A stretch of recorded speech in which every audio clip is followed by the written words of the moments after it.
Hello all and welcome to Movie monkey.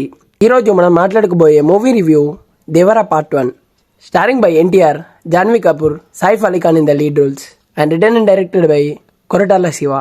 ఈ movie చూసాక నా ఒపీనియన్ చెప్పాలంటే యాక్చువల్గా మూవీ బాగుండాల్సింది, బట్ కొన్ని మైనస్ పాయింట్స్ వల్ల జస్ట్ ఓకేష్ ఫిలిం లాగా అయిపోయింది. ఇంకా ప్లాట్ విషయానికి వస్తే స్టోరీ అంత పెద్ద ఏం లేదు. దేవరా అండ్ వరా వీళ్ళిద్దరి లైఫ్లో ఏం జరిగింది అనేది ప్రకాష్ రాజ్ గారు ఒక వ్యక్తి కోసం వచ్చిన పోలీసులకి వాళ్ళ కథని నరేట్ చేస్తూ ఉంటారు. సో ఆ కథ ఏంటి అండ్ పోలీసులు ఎవరి కోసం వచ్చారు, ఫైనల్గా ఏం జరిగింది అనేది మీరు ఈ మూవీలో చూసి తెలుసుకోవచ్చు.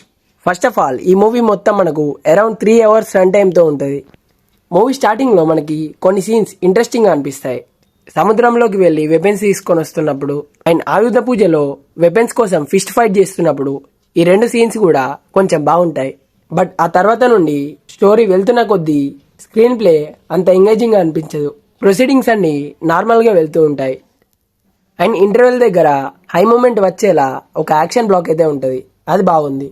Coming to the second half, ఇక్కడే కొన్ని అవసరం లేని సీన్స్ని పెట్టారేమో అనిపించింది. ఎస్పెషల్లీ జాన్వీ కపూర్ గారి పోర్షన్స్ లేకుండా బాగుండు అనిపించింది, బికాస్ తన క్యారెక్టర్కి అంత ఇంపార్టెన్స్ ఏం లేదు కాబట్టి. ఇంకా సెకండ్ హాఫ్ కూడా చాలా స్లోగా తీసుకెళ్తారు. అండ్ క్లైమాక్స్ విషయానికి వస్తే ఇక్కడ ట్విస్ట్ ఒకటి వర్కౌట్ అయింది అండ్ క్లైమాక్స్లో ఆ షార్క్ షాట్ అయితే బాగుంది. ఇన్ఫ్యాక్ట్ కామెడీ కూడా మూవీలో అంత న్యాచురల్గా ఏం లేదు, చాలా ఆర్టిఫిషియల్గా అనిపించింది. బట్ మూవీలో కొన్ని కపుల్ ఆఫ్ సీన్స్ అయితే బాగున్నాయి, కానీ మూవీని చాలా వరకు స్ట్రెచ్ చేశారు. ఎస్పెషల్లీ ఫస్ట్ హాఫ్ చాలా స్ట్రెచ్ చేసిన ఫీలింగ్ అయితే వచ్చింది. Coming to performances, junior NTR గారు దేవరా అండ్ వరా ఈ 2 క్యారెక్టర్స్లో కూడా చాలా బాగా చేశారు. ఫైటింగ్ సీన్స్లో కూడా అదరగొట్టేశారు. జాన్వీ కపూర్ గారి రోల్కి అంత ఇంపార్టెన్స్ లేదు, బట్ ఉన్నంతలో బాగానే చేశారు. సైఫ్ అలీ ఖాన్ గారు కూడా అతనికి ఇచ్చిన రోల్లో అతను బాగానే చేశారు, బట్ ఆ క్యారెక్టర్ని ఇంకా వైలెంట్గా వేరేలా డెవలప్ చేస్తుంటే బాగుండేది. Music by Anirudh Ravichandran. మూవీలో సాంగ్స్ అన్నీ బాగున్నాయి అండ్ బ్యాక్గ్రౌండ్ మ్యూజిక్ అయితే ఈ మూవీకి హ్యూజ్ ప్లస్ పాయింట్ అని చెప్పుకోవచ్చు. మరి ఈ మూవీని మనం ఫ్యామిలీతో వాచ్ చేయొచ్చా లేదా అంటే ఇందులో bad content and bad language అయితే ఏమీ లేదు, కాబట్టి ఫ్యామిలీతో హ్యాపీగా వాచ్ చేయొచ్చు.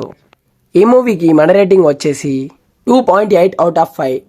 సో అంతే గైస్. ఇంకా ఒకవేళ ఈ మూవీ కనుక మీరు చూస్తుంటే మీకు ఎలా అనిపించింది అనేది కింద కామెంట్స్లో మాతో షేర్ చేసుకోండి.